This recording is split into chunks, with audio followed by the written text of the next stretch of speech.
It's been a hard week. I I lost my grandfather. I thought about not doing a video, but I talked to some friends and they they recommended that I do something to let everybody know what's going on. Put out a memo on the community tab or whatever, but I don't have that. I don't know how to get it. So instead, I'm doing the video. It's going out. Thank you for watching. Like the video, subscribe, share it with your friends. The friend of the channel, Josiah, is coming over to talk about AEW and New Japan Pro Wrestling's Forbidden Door. He will be there live and in person, so this will be him expressing his feelings on it and helping me through this difficult time because I don't think I could do. Not hyped like I normally am. Appreciate you tuning in, and I hope you enjoy the video. Thank you.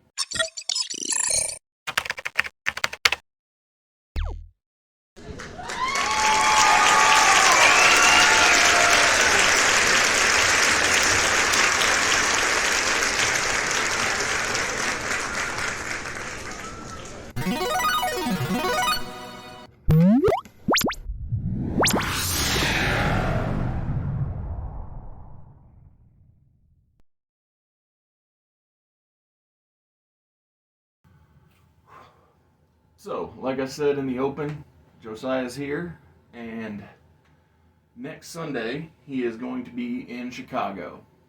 Man, I can't wait. I'm so excited. And so, because Josiah is going to Chicago, I thought he could tell you how hyped he is for AEW and New Japan Pro Wrestling's Forbidden Door. Guys, when I tell you on this beautiful, beautiful day of 1,002 degrees at time of recording that we're sitting here in Ohio, I've been dreaming of this moment for a long time. I've been a New Japan fan since roughly 2015. Been a big fan of Okada, big fan of Tanahashi, and all the great New Japan guys. I've watched literally pretty much all of Jay White's career as he's at the time of recording world champion, and at the time of the show. That was kind of surprising. Yeah, didn't see that coming at all. So they went from the show will be real predictable. I can kind of, even though it's not official, I can probably pretty much call like, okay, it'll probably be this match, this guy versus this guy. And then Jay White won the world championship, and now my head's blown. I can't believe it. I don't know what's going to happen anymore. Obviously, we're recording this before Dynamite, so I feel like a lot of pieces will be put together then. But as of right now, the only match is Tanahashi versus Jon Moxley, which honestly is worth the price of my ticket. Well, and it's something they really wanted. Exactly. For as long as Mox is, well, probably the whole time before. Mox has been in New Japan. Yeah, exactly. They've been teasing Mox versus Tanahashi. I was going to say, the whole time he's been away from WWE, but probably before he even left, he is a match that he desired. Exactly. So. And then it's really hard to think of two polar opposites. Like, probably the only other person I can think of is just Okada for obvious reasons. But, like, Mox with his, like, typical laid back, like, unhinged style versus Tanahashi, super cool, white as can be, white meat, babyface, white in the joke term. Not I understand term. The purest of baby faces. Yeah. And just the type of match, I can't even. It's kind of hard to picture the type of match they're gonna have. You know what I mean?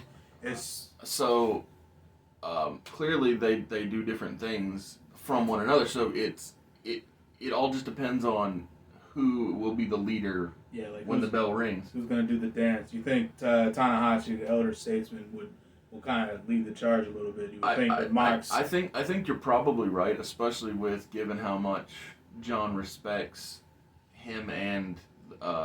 what he's done in the business. Absolutely. So I think that it'll be a more Hiroshi Tanahashi match than it will be a Jon Moxley match, if I had to guess. I could be totally off base, and we'll be blood gutsing it up a week early. I do have a slight prediction. I do think Tanahashi's gonna bleed.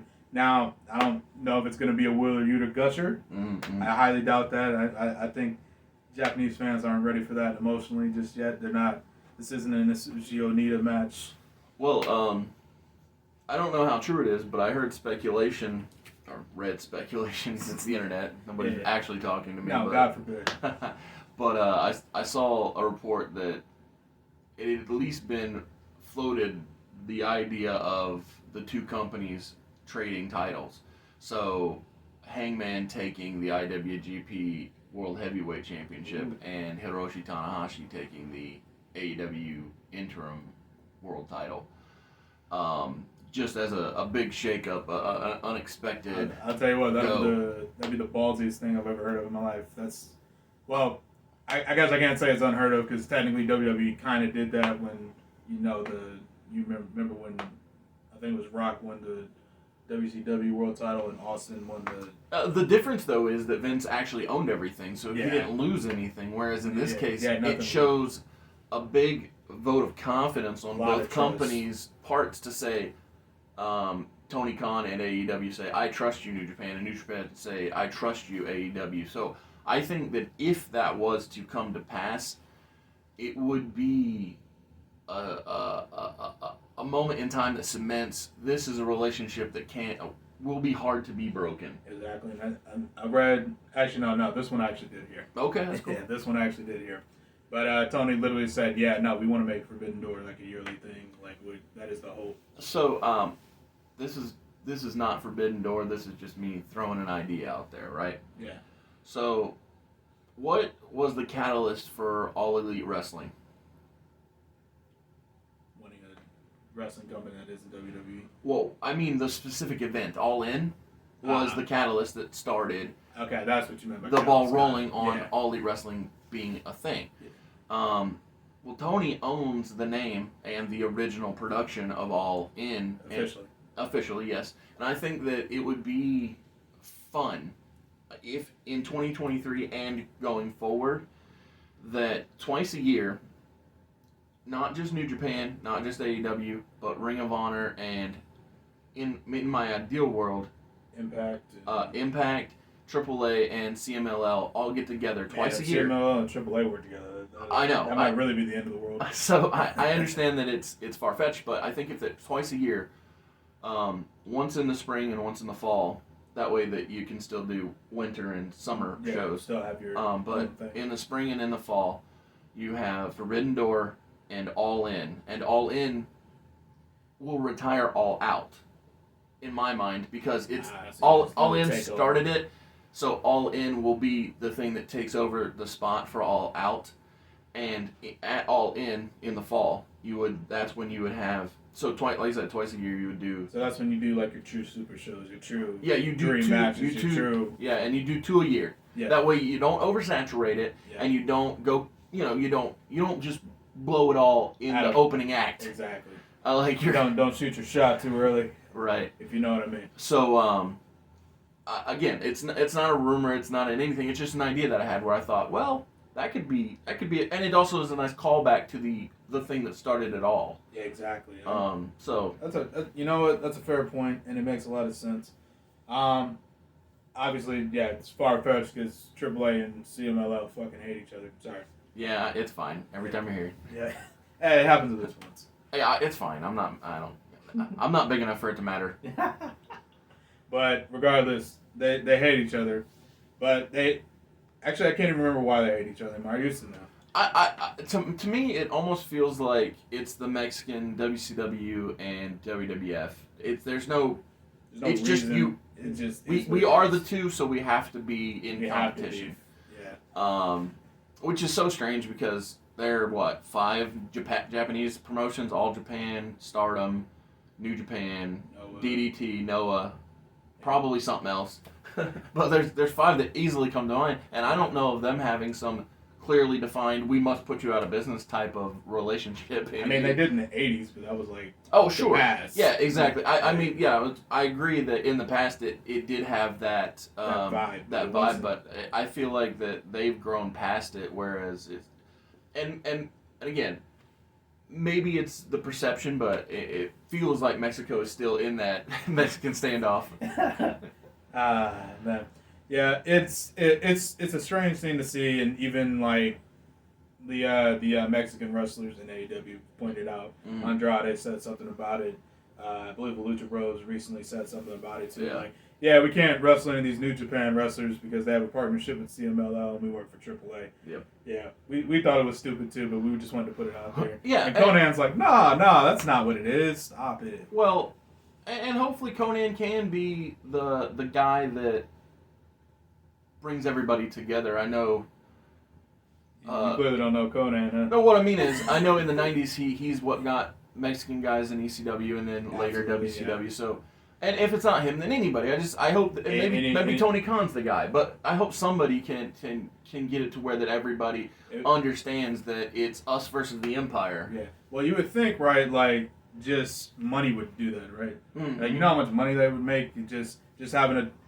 Because like I'm thinking. Well, like, I don't know the last last time. shows. I don't know the last time that Mexico had $1 million gate, but I know AEW had one when they announced a super show with New Japan. So immediately, and you just if you get your logo in there, slap it on, get eyes on your product. And what I'm saying is like once you get past just the two, like I said, boom. Obviously ROH once that gets the ball rolling again, there's 3. Then both Mexican promotion or the CMLL and AAA, boom, there's 5. And there's automatically 5 promotions with incredible wrestlers all over the card. And well, what I was going to say is I think that would lend to the idea of putting the show in a bigger venue, which then gives you the capacity to sell more tickets. Exactly. You can also a lot more worldwide appeal that way. Absolutely. When it comes to the biggest weakness, all U.S. companies. Mm-hmm. Yeah. WWE and AEW included. Like now, granted, AEW has only been around 2 years, and 2 of that was pandemic years. But regardless, it's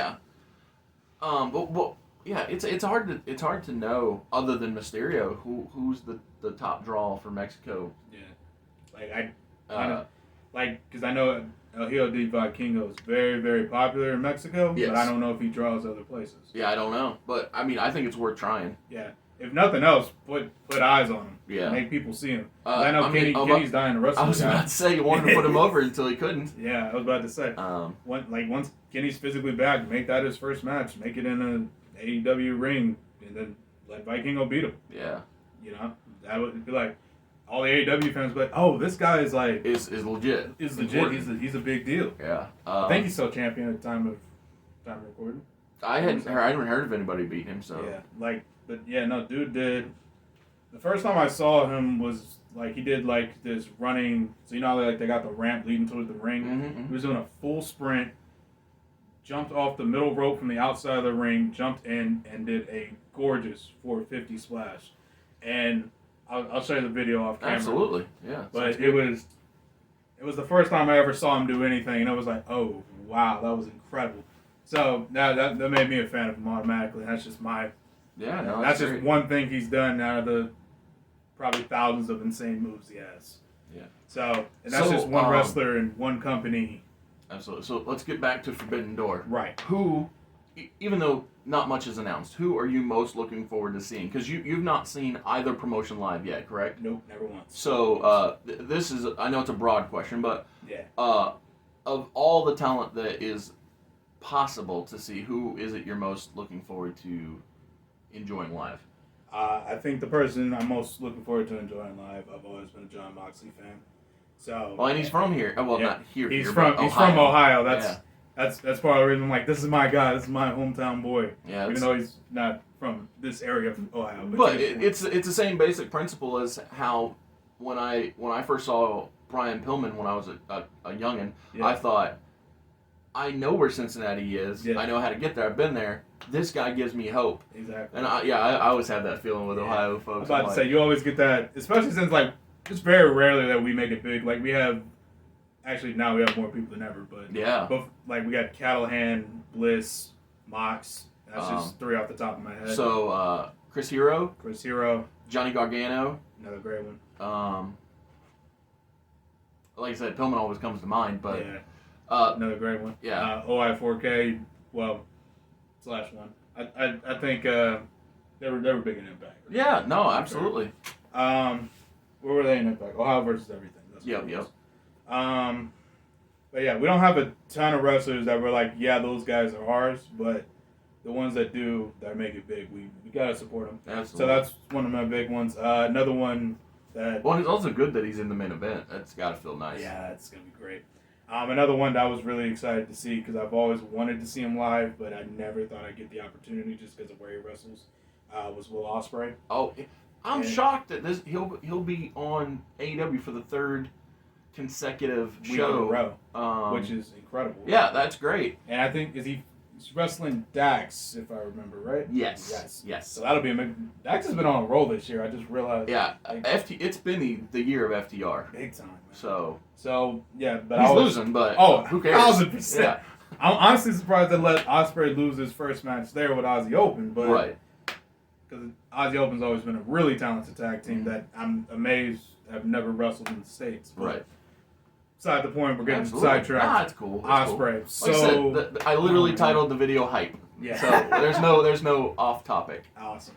But yeah, no, I'm so excited to see Ospreay. I know he's nowhere near what he used to be when he was a junior heavyweight, but I still really like his style, really like his power moves.